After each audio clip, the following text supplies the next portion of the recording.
আসসালামু আলাইকুম রহমতুল্লাহি ওবরাকাতু। সম্মানিত দেশ বিদেশির ভাই বন্ধুরা, আজকে পবিত্র জুম্মাবার দিন জিলহজ মাসের 2 তারিখ। আর কিছু দিনের মাধ্যমে কোরবানির দিয়ে ঈদ শুরু হয়ে যাবে, তাই ঈদ আসার আগে আগে ঈদের প্রস্তুতি নিতে হবে। তাই আমরা সবাই যাতে ঈদ পালন করতে পারি, সবাই সবার জন্য দোয়া করবেন। আজ আলোচনা করব ঈদের প্রস্তুতি এবং কুরবানি কেমন করে বন্টন করতে হবে, কিভাবে সুন্নত তরিকায় কুরবানি দিতে হবে, সে সম্পর্কে আজকের আলোচনা করব।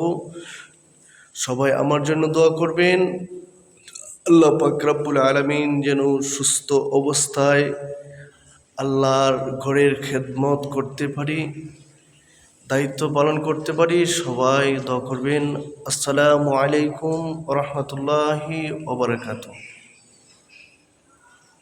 আর সবাই লাইক কমেন্ট শেয়ার করে সবাইকে দেখার সুযোগ করে দিবেন। এই দেখেন আমার মাদ্রাসার কোরআনে হাফিজগুলা কি সুন্দর খাতার বেঁধে বসে আছে, সবাই তাদের জন্য দোয়া করবেন। আমার মুয়াজ্জিন সাহেব চলে আসছেন, আজান হয়ে যাবে কিছুক্ষণের মধ্যেই।